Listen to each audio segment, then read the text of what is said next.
start with Yeah. sort of the how in Expanse, and pretty much all departments are being set up with item requisitioning templates with your most common items that you would be purchasing. Yeah.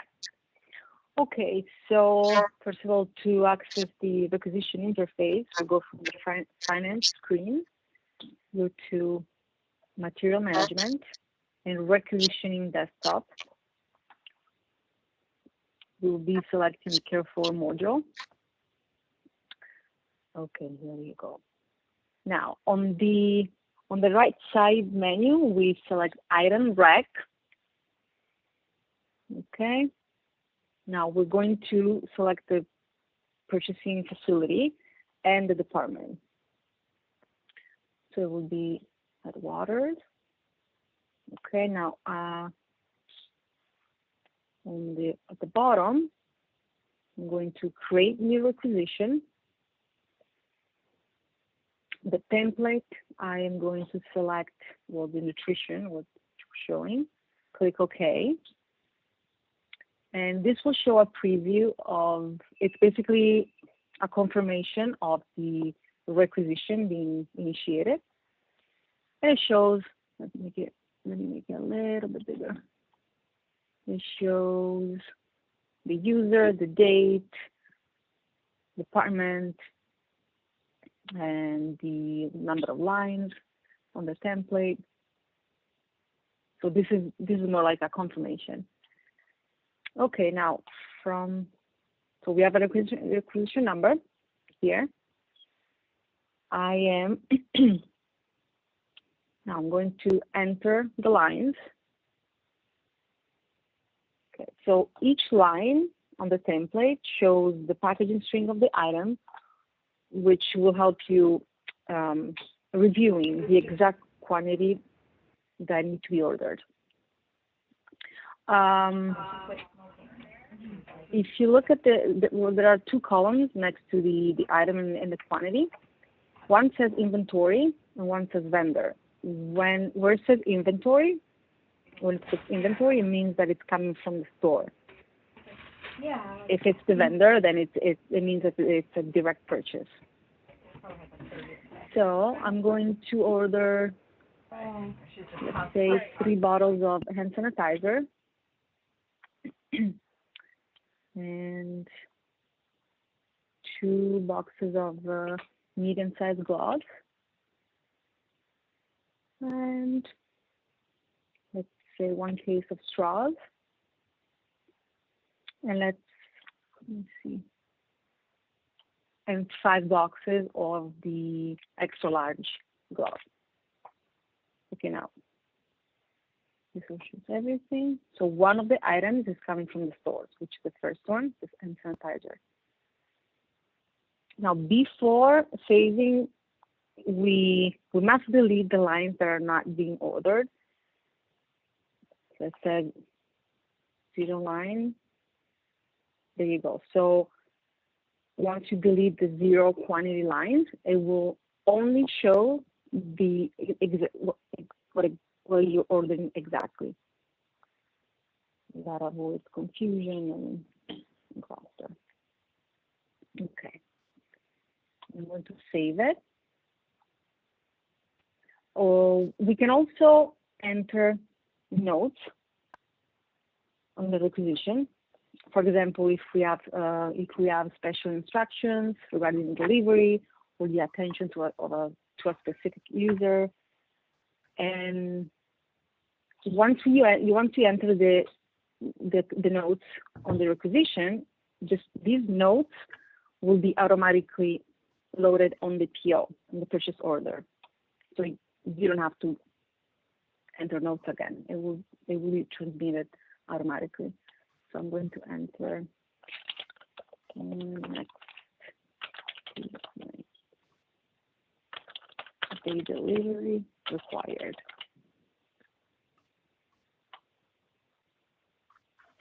Okay, at this stage, once I review all the lines that I'm ordering, the quantity, and again, I can go through all the packaging strings, everything is there.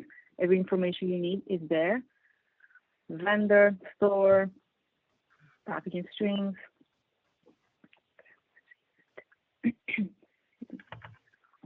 Okay, at this point, I will be verifying the requisition, which will change the status from working to open.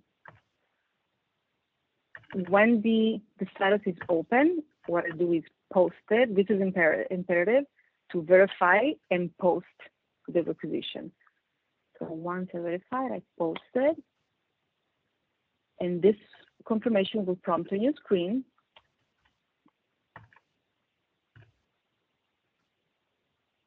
Let me zoom in a little bit. And again, it shows the information, the requisition information, the purchase number, sorry, the purchase requisition number, and the facility. At this point, once it's verified and posted, it is now transmitted to the purchasing department, and it's ready to be flipped to a purchase order.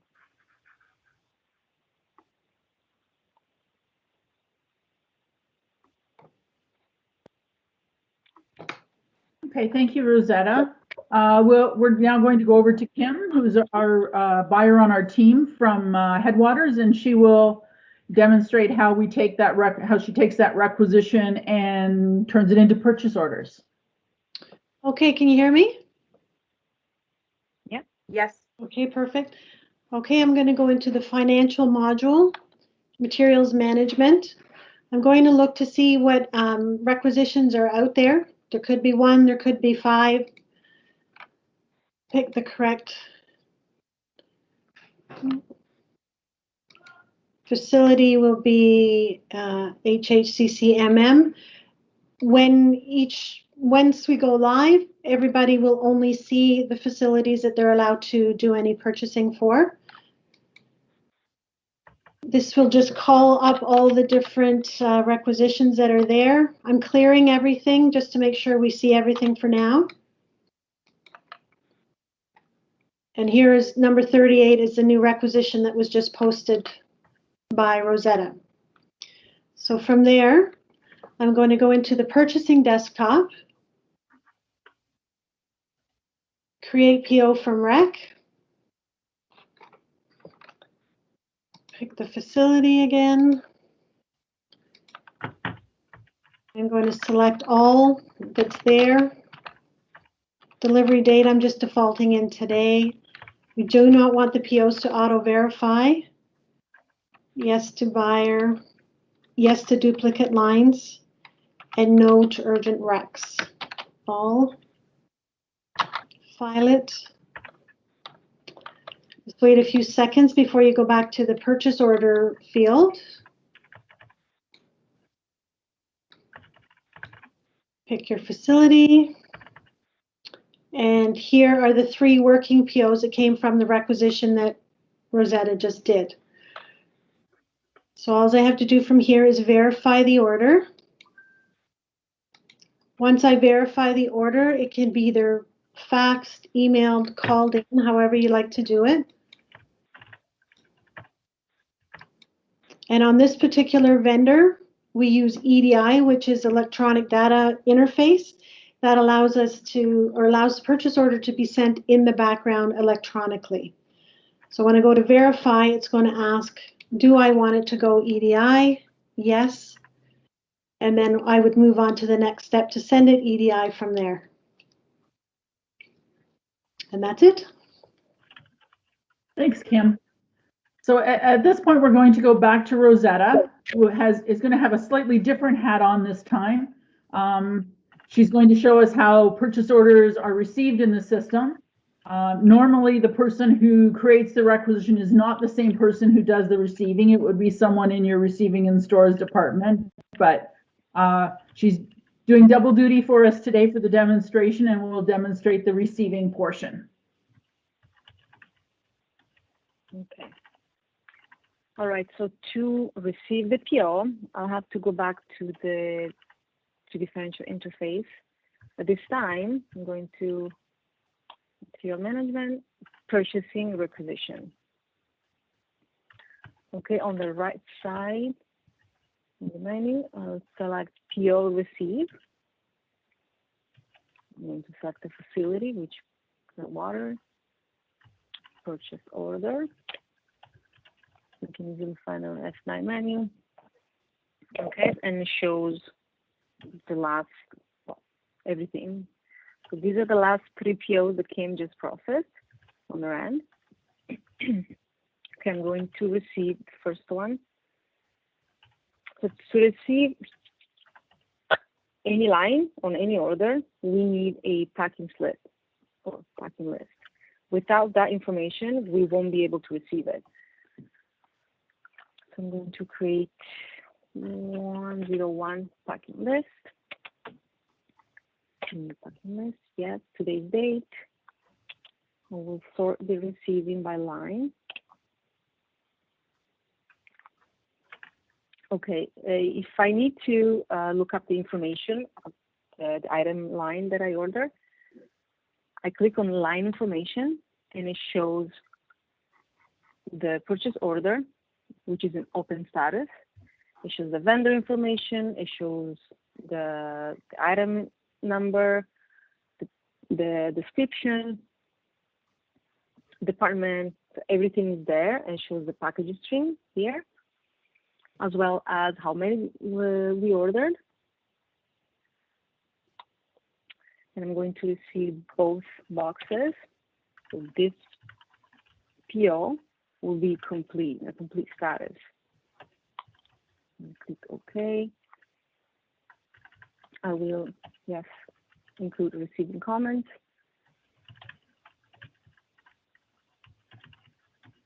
This will pop on your screen. And again, this shows everything that's on the PO that's being received.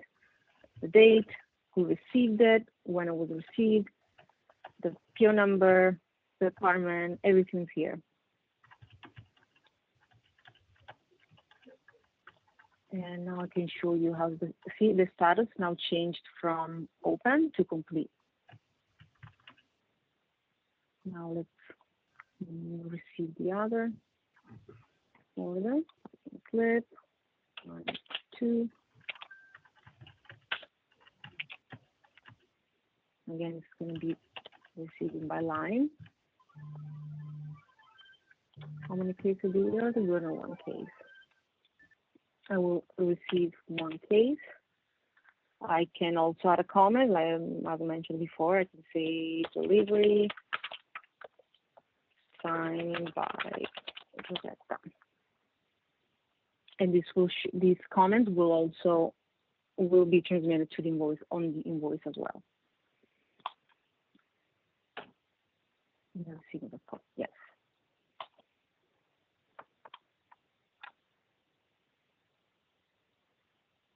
So for everything that you save, every confirmation will prompt on your screen for you to review.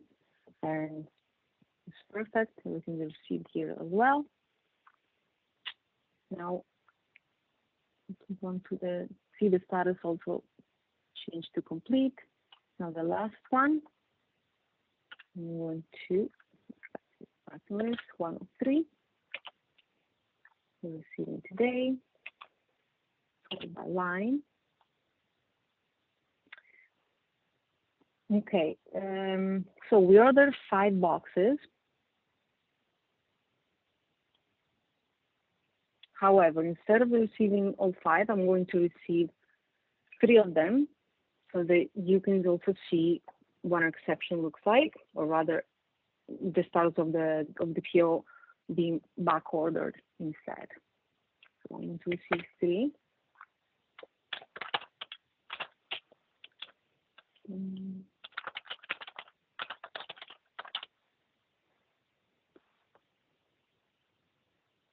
I'm going to save it. Yes. Okay.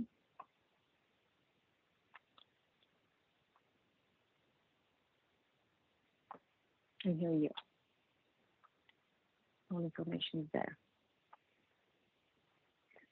Now, this status for this order will be back ordered because we only received 3 out of the 5 daily order, which means it's not complete. It's in back order status.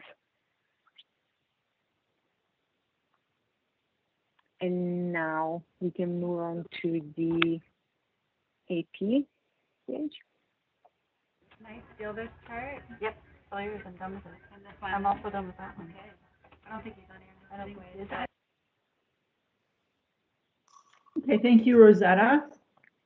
So as she explained now, we've ordered and received most of the goods that you've had on your requisition. We're short a few boxes of that one item.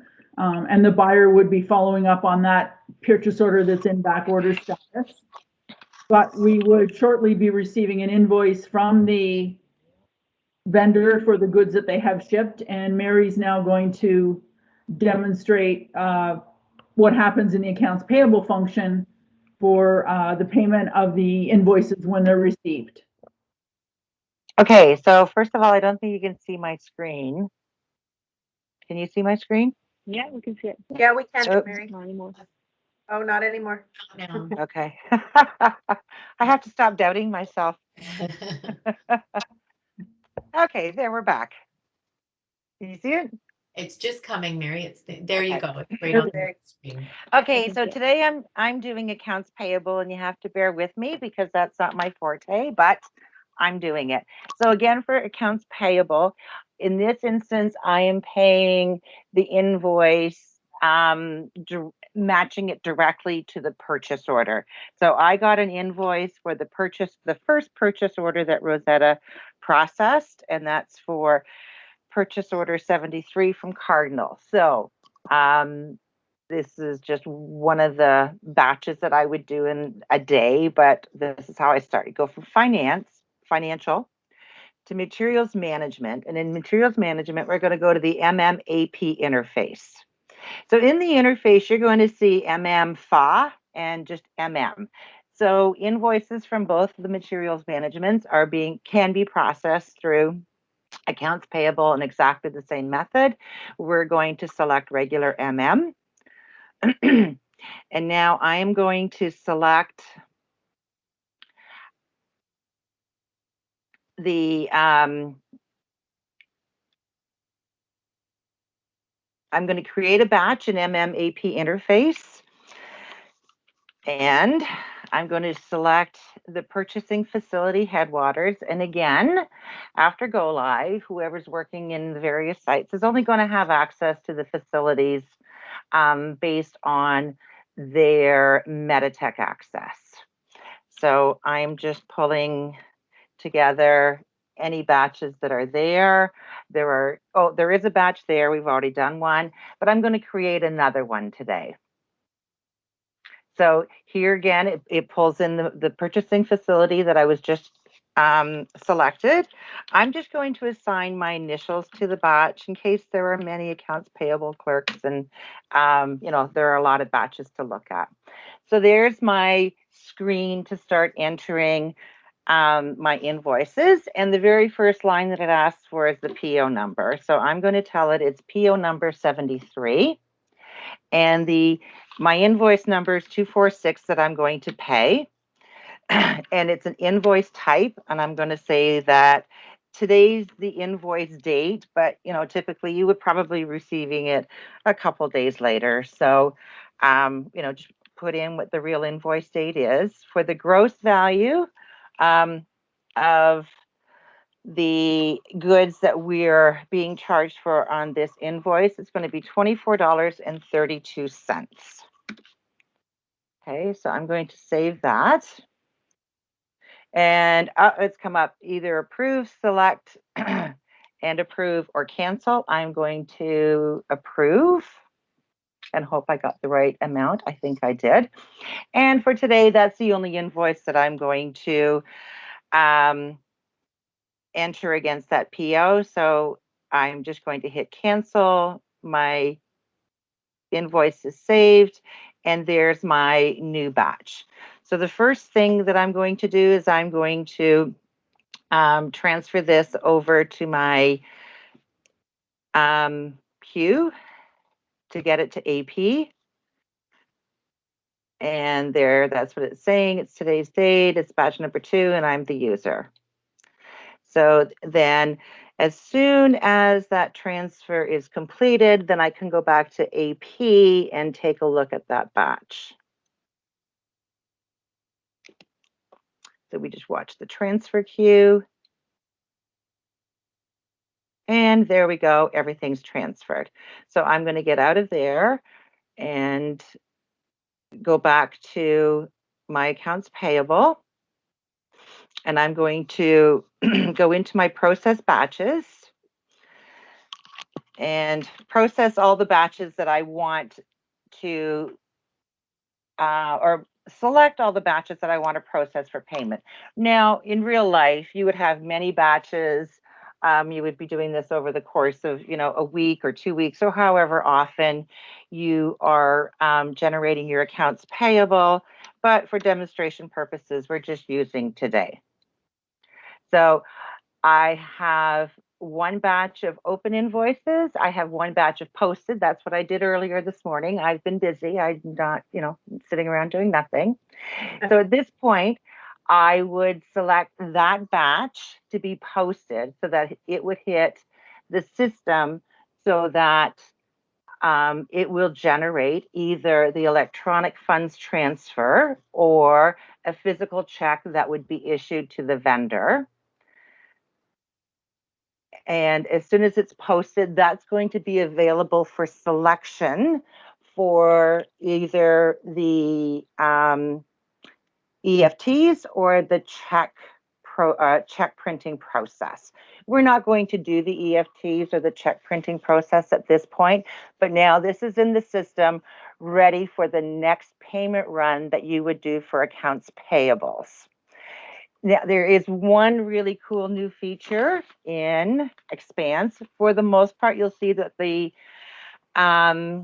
look and feel of it is very, very similar to what we have in client server, but now in accounts payable, for any vendor that we are processing for EDI, we now have a new functionality that we can email them the EFT payments directly from Meditech. We don't have to go outside the system. It'll create the EFT with the invoice listing detail, and we can send it right from Meditech to the vendors, which is a lovely, lovely thing.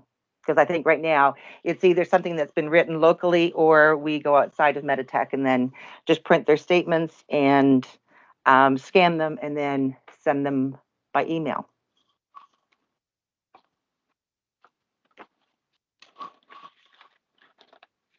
Thanks, Patty.